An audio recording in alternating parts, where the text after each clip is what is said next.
Bien, bueno, buen día. Vamos a iniciar el día de hoy con nuestra clase que es acerca de la independencia de los países de América Latina. Vamos a empezar con los antecedentes. Los antecedentes para que se dé esta independencia de estos países de América Latina, bueno, pues se encuentra la administración colonial, como estos virreinatos es que estaban administrados.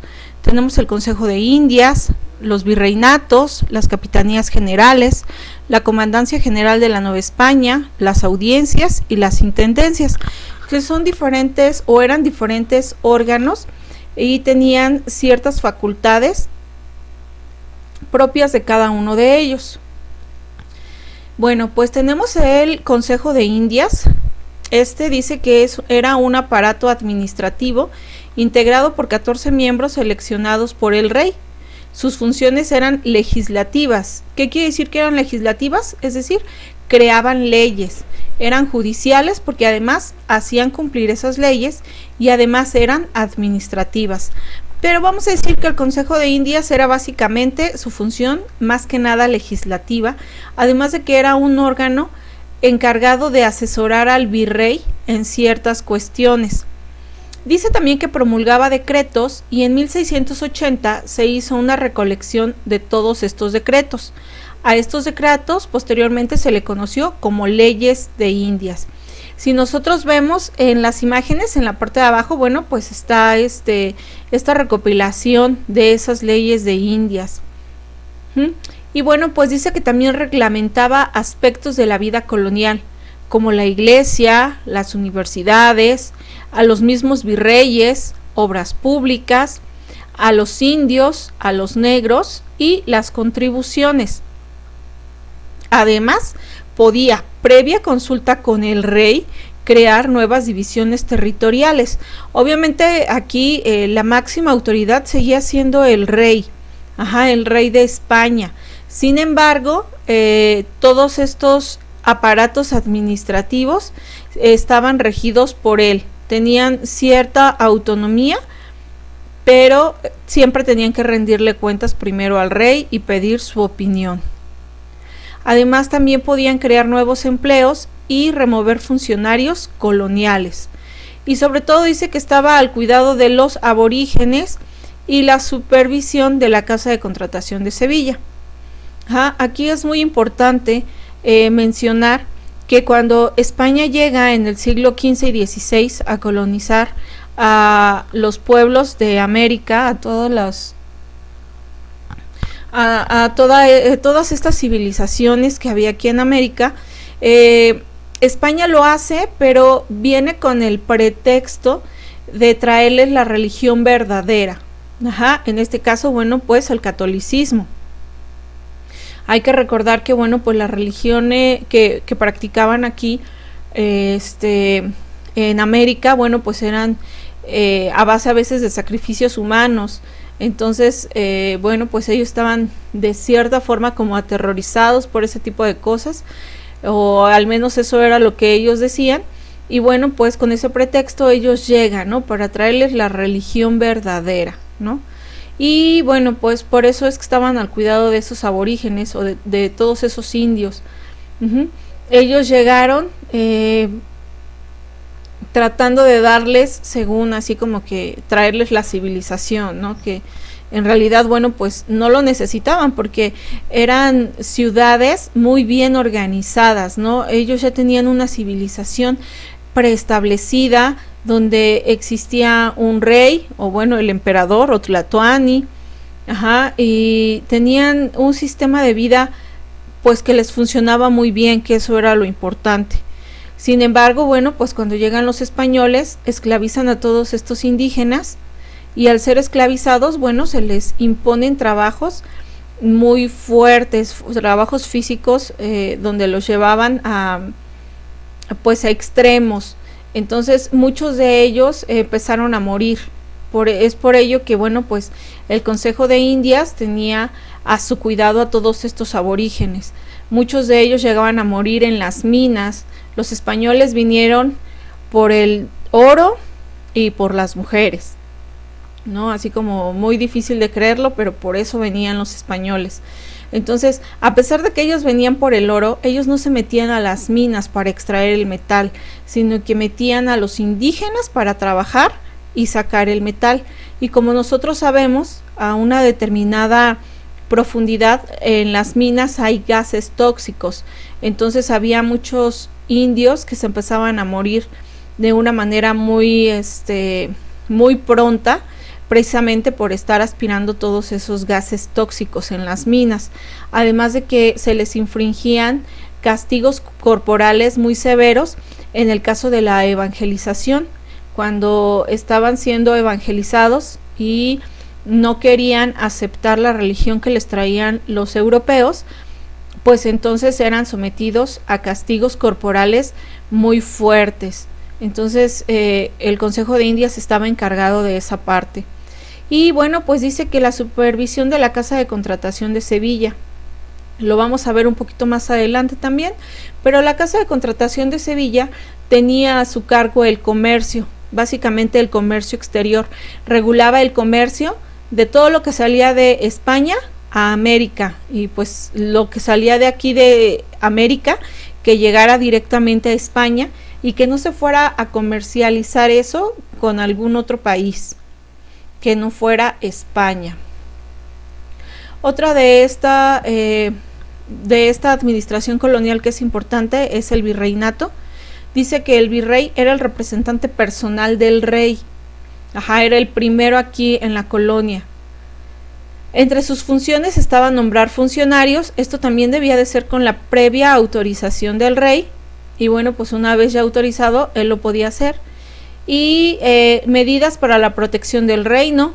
Comandaba el ejército. Hay que recordar que cuando nosotros hablamos aquí de la llegada de los españoles, ellos llegaron, Hernán Cortés pisó Veracruz en noviembre de 1519, y establece el primer ayuntamiento llamado la Villa Rica de la Veracruz, 1519, pero no fue sino hasta el 13 de septiembre de 1521 cuando inicia la vida colonial en México. Pero se establece ahí, bueno, pues no el virreinato, el virreinato, como lo dice un poco más abajo, dice que en la Nueva España se estableció hasta 1535. Entonces no se estableció el virreinato al momento de la conquista. En este caso estamos hablando 13 de agosto de 1521, cuando Hernán Cortés derrota al Imperio Azteca, que era el pueblo más grande que tenía sometidos a la mayor parte de todos los pueblos. Pero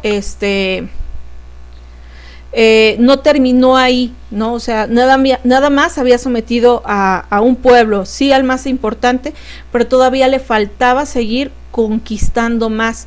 Entonces lo que hizo Hernán Cortés después de esto es que se va hacia el sur de donde él venía, allá por el territorio maya, todo lo que más o menos nosotros ubicamos como la Riviera Maya, todo ese territorio pertenecía a los mayas, obviamente, y entonces se va más hacia el sur, y después de ahí, bueno, pues sigue más hacia el sur y descubre todo lo que es América, Sudamérica, ¿no? Llega a Sudamérica y sigue nuevamente conquistando.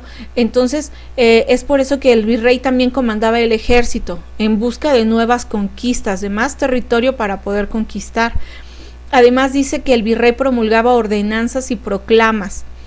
Fundaba pueblos, supervisaba las finanzas, la protección de los aborígenes nuevamente y sobre todo evangelizarlos. Nuevamente el pretexto que tenían los españoles para estar aquí eran los aborígenes y se suponía que debían de protegerlos y sobre todo evangelizarlos. Es por ello que cuando nosotros veamos Historia Universal veremos también esta parte de la conquista espiritual, que también fue pues importante, porque ese es el pretexto que tienen los españoles para venir y llevarse el oro a su país. Ahora, bueno, pues el primer virreinato que se forma es el de la Nueva España, y esto es para 1535.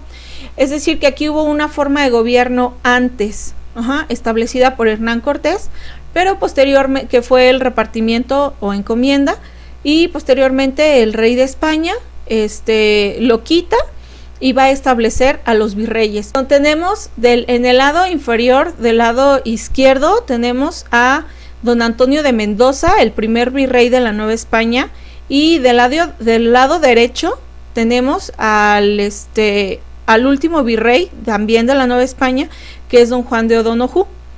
Y bueno, pues tenemos que en total hubo 4 virreinatos.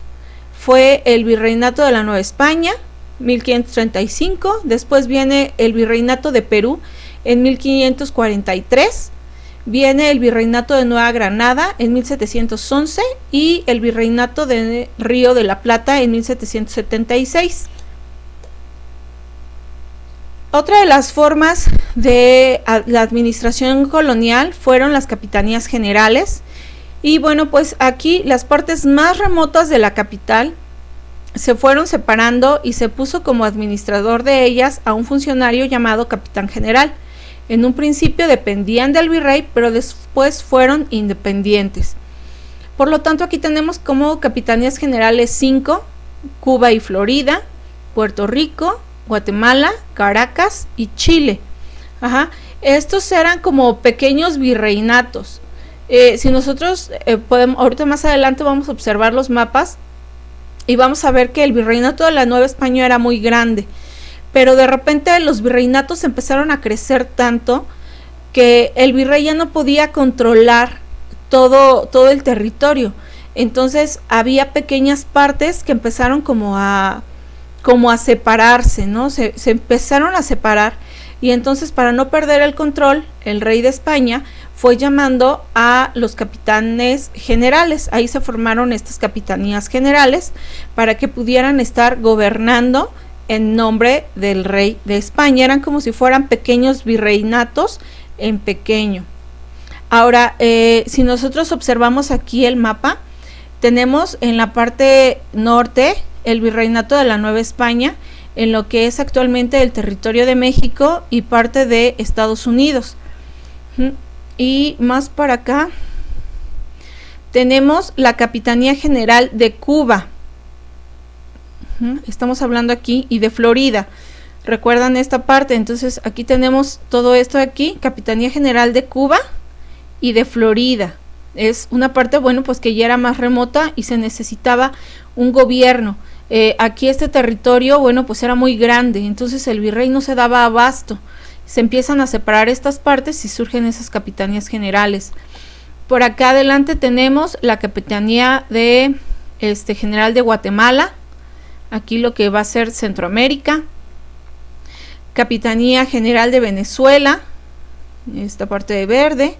Está aquí el virreinato de Nueva Granada, aquí también es parte muy pequeña, una parte muy pequeña de Centroamérica, que la tenemos por aquí, lo que es Ecuador, todo eso. Bueno, pues aquí se encontraba el virreinato de Nueva Granada.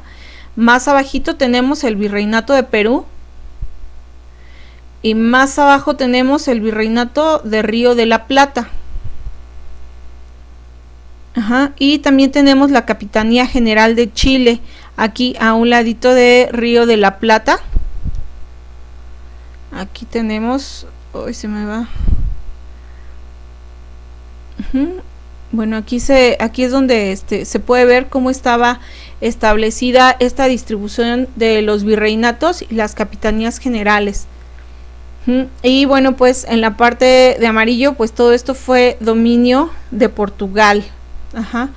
Si nosotros nos damos cuenta en esta parte, pues es por ello que la mayor parte del territorio de América hablamos español, dado que fueron los españoles los que llegaron a colonizarnos. En esta parte donde es el dominio de Portugal, bueno, pues es lo que es actualmente el territorio de Brasil, pero bueno, pues en comparación de todo el territorio que abarcó España, bueno, pues es muy poco, ¿no? Es menor este territorio. Otra de esta que forman parte de la administración colonial, tenemos la Comandancia General. y en 1776 se redujo el área de jurisdicción del virrey al crear la Comandancia General al norte de México y comprendía las provincias de Nueva Vizcaya, actualmente Durango, Chihuahua y sur de Coahuila, así como Texas y Nuevo México y Sonora. Entonces, bueno, aquí es donde se ve esta parte, ¿no? Capitanías generales.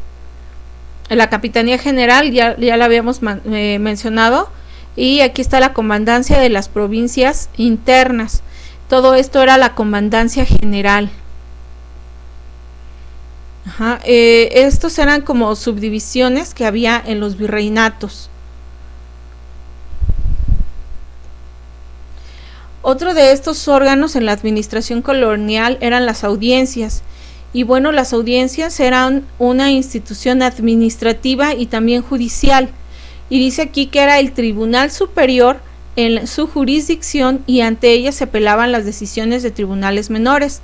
Estaban establecidas en donde vivía el virrey o capitán general y actuaban como consejos consultivos y estaban obligadas a consultarlos sobre determinados asuntos. Entonces, básicamente decimos que las audiencias tenían una función judicial. Sí tenían una función administrativa, pero sobre todo era una función judicial. Y bueno, pues dice que ante ella se apelaban las decisiones de tribunales menores, ¿no? Todas aquellas cuestiones judiciales se veían directamente en las audiencias, además de que dice que estaban establecidas básicamente en donde vivía el rey o el capitán general, que dijimos que esas capitanías generales es como si fueran pequeños virreinatos. Otro de estas, en la administración colonial también estaban las intendencias, y dice que estos eran funcionarios financieros encargados de los ingresos y pagar el salario a los empleados públicos. Regulaban el comercio, controlaban la agricultura y estaban a cargo de las tierras de la corona. Aquí nosotros podemos ver que en estas intendencias, bueno, pues se encargaban básicamente del aspecto financiero. Y dice que de acuerdo con la ordenanza de intendentes promulgada en 1786, el virreinato de Nueva España fue dividido en 10 intendencias y la comandancia general en 2. Estas sirvieron como base para la división en estados al convertirse México en país independiente. Entonces, bueno, del virreinato de Nueva España fue dividido finalmente en 10 intendencias. Y también la comandancia general se dividió en otras 2 intendencias, entonces había 12 intendencias. Pero ya estamos hablando cerca del final de la vida colonial, 1786. Hay que recordar que en el caso específico de la Nueva España se levantó en armas en 1810, entonces estamos realmente hablando ya casi del final de la colonia. Y bueno, pues aquí se puede ver esta parte de las intendencias. Lo que está aquí de verde, bueno, pues fueron las 10 intendencias en las que se dividió la Nueva España. Está Arizpe, Durango, San Luis Potosí, Zacatecas, Guadalajara, Guanajuato, Veracruz, Tlaxcala, Oaxaca, Puebla, México, Michoacán y Yucatán. Y están también los gobiernos dependientes directamente del virrey, que sería Vieja California, Alta California y Nuevo México.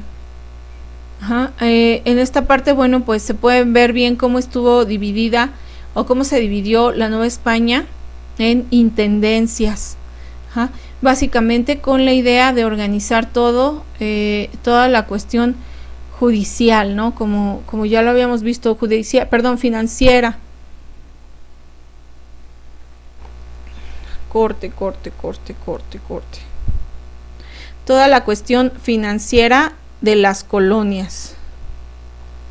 Bien, más específicamente, ¿cuáles son las causas para que se dé la independencia de la Nueva España? Tenemos problemas en la composición de la población, monopolio comercial por parte de España, había muchas trabas al comercio, las influencias de la Ilustración, la independencia de los Estados Unidos, la Revolución Francesa y también la dominación de Francia en España. Bien, una de las principales causas, bueno, pues es problemas en la composición de la población en la América española.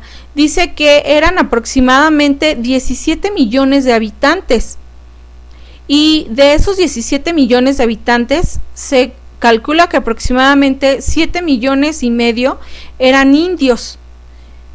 Blancos había 3 millones 250 mil, negros 750 mil, mestizos más de 5 millones 250 mil.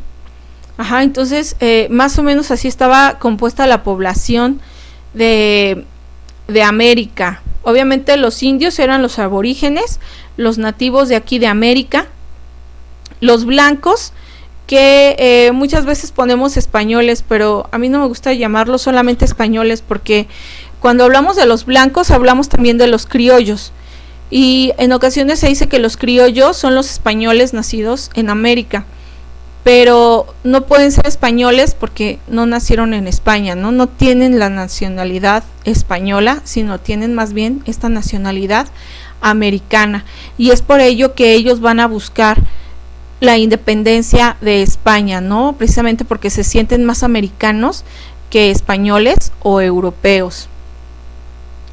Y bueno, pues estos blancos se dividían en criollos y en peninsulares. Ajá, ya mencionamos que los criollos eran esos blancos nacidos en América, y los peninsulares estos sí eran españoles, porque eran blancos que habían nacido en España. De ahí el nombre de peninsulares, puesto que habían nacido en la península ibérica, allá en España.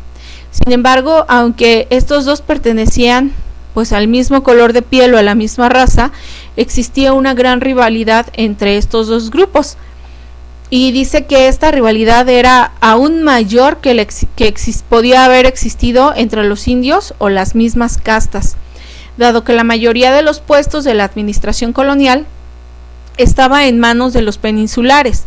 Entonces, básicamente, cuando nosotros empezamos a hablar acerca de la independencia de México, podemos ver que quienes van a organizar van a ser los criollos. Nosotros, si hablamos un poquito más de lo que es la Nueva España, podemos ver que existieron movimientos previos al del 16 de septiembre de 1810. Desde 1565 apenas recién había empezado la vida colonial, ya habían levantamientos, ¿no? Martín Cortés, hijo de Hernán Cortés, hizo un primer levantamiento, el cual fue sofocado. Posteriormente tenemos el del negro Yanga, el indio Canec, es decir, sí hubo levantamientos previos, pero todos estos levantamientos previos fueron sofocados y no pasó a mayores, por decirlo de alguna forma.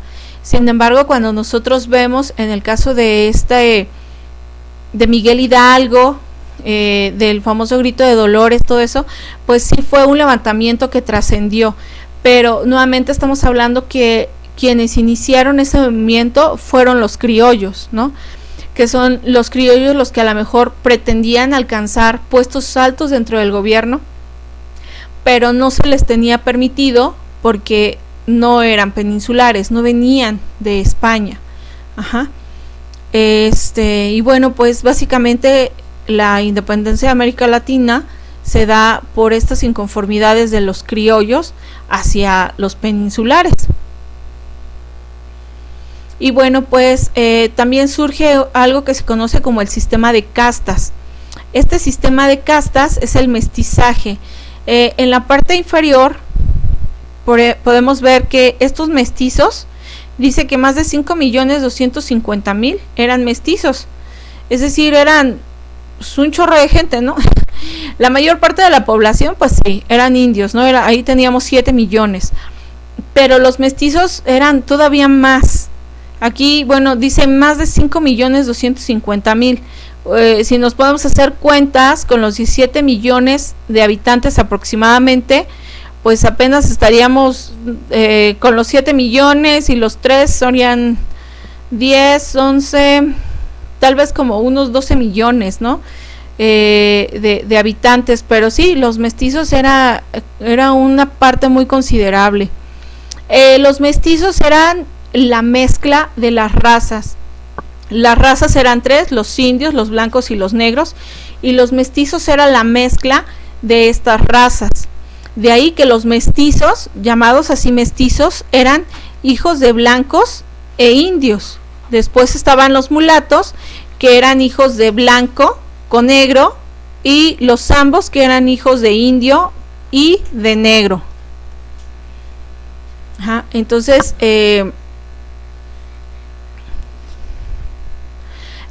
bueno, pues aquí las castas, estos mestizos eran los más relegados de la sociedad, ¿no? Obviamente los que ocupaban el primer peldaño en la sociedad, bueno, pues eran los peninsulares. Después de estos seguían los criollos, los que tenían privilegios. No tenían el privilegio de poder gobernar, pero pues no les iba tan mal. Después de esto seguirían los indios, después los negros, y los que nadie quería para nada, pues eran los mestizos. Ajá, todas estas castas: mestizos, mulatos, zambos. Tal vez a los mestizos no los querían los blancos porque no eran blancos, pero los indios tampoco los querían porque no eran indios. Lo mismo sucedía con los mulatos. A los mulatos no los querían los blancos porque no eran blancos, pero los negros tampoco, porque tampoco eran negros. Entonces estas castas eran los más relegados de la sociedad, así como que los que nadie quería, y pues representaban buena parte de la población. Otra de las causas es el monopolio comercial.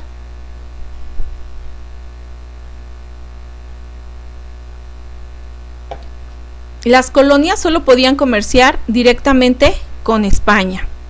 Es decir, si Francia, Inglaterra, pues les proponía mejor adquirir sus productos con mejores precios, pues ellos no lo podían hacer porque podían comerciar solamente con España. Incluso tampoco podían comercializar entre las mismas colonias. Es decir, lo que se producía aquí en la Nueva España no se podía comercializar con Perú, ni con Nueva Granada, ni con Río de la Plata. Tenía que comercializarse directamente con España. Ni siquiera entre las mismas colonias españolas lo podían hacer. Y bueno, pues todo esto lo debían hacer mediante la Casa de Contratación de Sevilla. Además, existían muchas trabas al comercio. Los precios estaban sumamente inflados. Todos estos productos exportados de España debían de pagar altos aranceles al salir de España, y también pagar altos aranceles cuando llegaban al puerto de Veracruz. Entonces, cuando el producto finalmente llegaba al consumidor final, bueno, pues el costo del producto estaba súper infladísimo. Entonces esto hacía que pues la gente a veces no comprara todos estos productos que venían de España, ¿no? Además de que, bueno, las mercancías llegaban a Veracruz, llegaban al puerto de Veracruz, pero esas mercancías se tenían que distribuir a toda Nueva España. Entonces las carreteras estaban muy mal, todos los caminos estaban en pésimo estado. Entonces, cuando se tenían que pagar los fletes para transportar las mercancías de un lugar a otro, esto también encarecía el costo del producto. Además de que existía la prohibición de ciertos cultivos aquí en la Nueva España, por ejemplo la vid y el olivo, ya que los principales exportaciones de España eran el vino y el aceite de olivo. Entonces, bueno, pues no querían competencias aquí, y para ello, bueno, pues ellos traían directamente el vino y el aceite de olivo de allá de España. Ajá. Y bueno, pues también tenemos las influencias externas para que se dé la independencia de América Latina. El primero de ellos, como ya lo hemos mencionado, se encuentra el pensamiento ilustrado. Los hijos de muchas familias criollas se habían educado en Europa, por lo que estaban influenciados por los pensadores ilustrados, cuyas obras estaban prohibidas, pero entraban de contrabando al país. Ajá. dice que había muchos criollos, ¿no? Estamos hablando aquí básicamente de los criollos. ¿De dónde inicia la independencia de México? Bueno, pues de aquí. Los criollos son los que traen todas estas ideas. Dice que muchas de estas familias criollas, bueno, pues sí, eran prósperas económicamente y mandaban a sus hijos a estudiar a Europa. Estamos hablando del siglo XIX.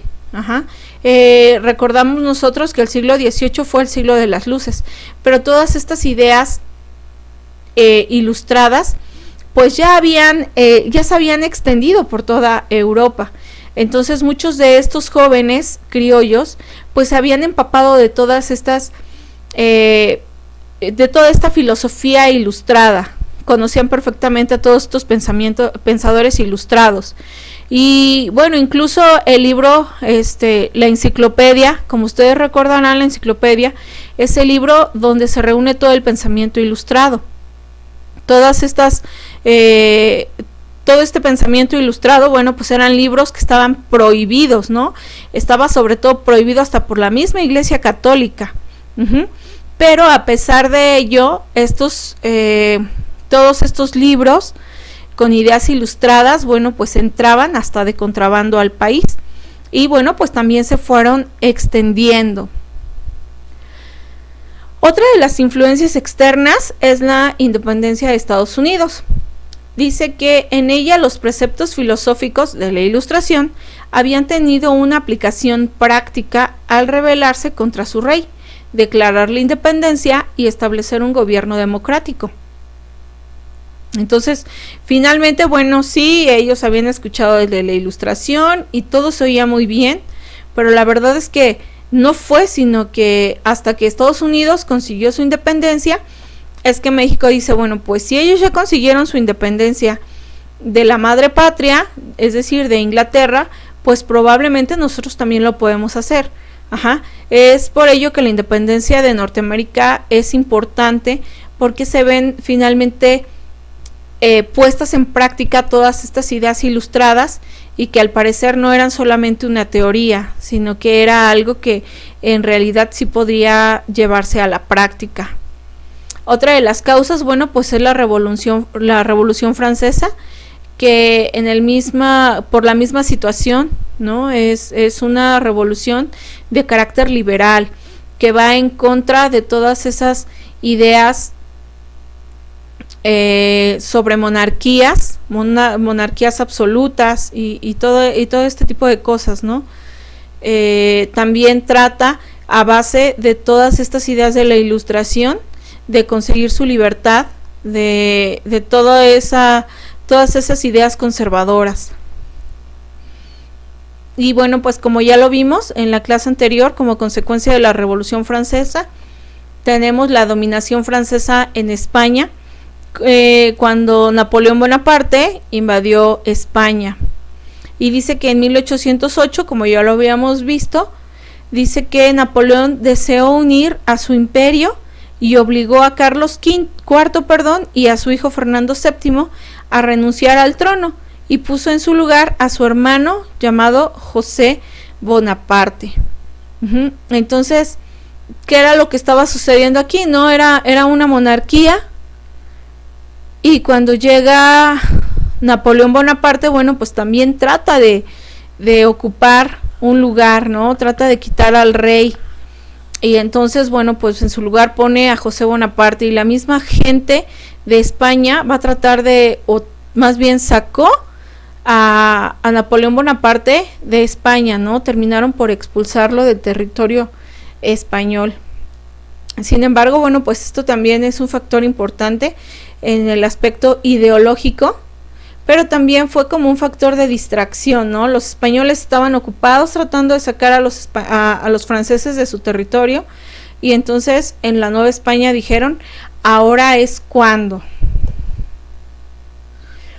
Bien, y vienen las guerras de independencia en América Latina. Una de estas es la independencia de Haití en 1804, y esta se debió a la injusta situación social, rebelión de esclavos y la expedición napoleónica. Esta injusta situación social tiene que ver básicamente con que la mayor parte de la población eran esclavos negros. Había pocos blancos, y básicamente indios ya no había muchos. Esta era una colonia que le pertenecía a Francia. En un principio fue una colonia española, pero durante ese trayecto de 300 años, que fue lo que duró la vida colonial, al menos en la Nueva España, es que Francia empezó a ganar territorio ahí en Haití y se apoderó de todo Haití, hasta que España decidió cederle ese pedazo, esa isla a Francia. Entonces, bueno, había una injusta situación social, básicamente porque los esclavos negros eran los que llevaban la peor parte, ¿no? Los que trabajaban más y los que recibían menos. Y es por ello, bueno, pues que se va a dar una rebelión de esclavos, de todos estos esclavos negros se van a rebelar y son los que van a empezar la lucha. Y estamos hablando de que fue una rebelión pues muy sangrienta. A pesar de todo fue algo completamente sangriento, pero finalmente consiguieron su independencia de Francia. Y bueno, pues también tuvo que ver esta expedición napoleónica. Aquí, si nosotros recordamos, cuando vimos la era de Napoleón, vimos que Napoleón también trató de consolidar su imperio en las colonias, pero bueno, pues tampoco le resultó muy bien que digamos, y bueno, es por eso que para 1804 Haití consigue su independencia. Otros de los países de América que también consiguieron su independencia fue Argentina en 1810, Chile en 1818, Colombia en 1819 y Perú en 1821. Y estos países tuvieron como causa inmediata de su independencia la situación política por la que atravesaba España. Aquí es así como cuando los niños están jugando y el más chiquito le gana al grande y el grande le dice, es que le di chance, ¿no? Y algo así fue lo que sucedió, porque en realidad no dieron mucha batalla, pero España, por esta situación por la cual atravesaba España, es que decide darles la independencia a estos países, ¿no? Los mismos criollos, los mismos peninsulares, sobre todo los mismos peninsulares, son los que van a estar buscando la independencia de estos países, debido a que pues sabían que España, o el rey de España, en este caso Fernando VII, pues estaba pendiendo de un hilo su monarquía. Entonces a España le convenía darle su independencia a todos estos países, porque si Francia se apoderaba de España, no solamente se apoderaría de España, sino también de las colonias que España tenía en América. Entonces la idea era que al darle su independencia a todas estas colonias españolas, que Francia no se fuera a quedar también con ellas, y que de ser así, que Francia se quedaba con España, pues Fernando VII, el rey de España, pudiera venirse a América a gobernar, ¿no? Entonces, pues básicamente su independencia, estos 4 países la consiguieron por la situación política por la que estaba atravesando España en ese momento, ¿no? No es que le ganaran, sino pues que se dejaron ganar los españoles, ¿no?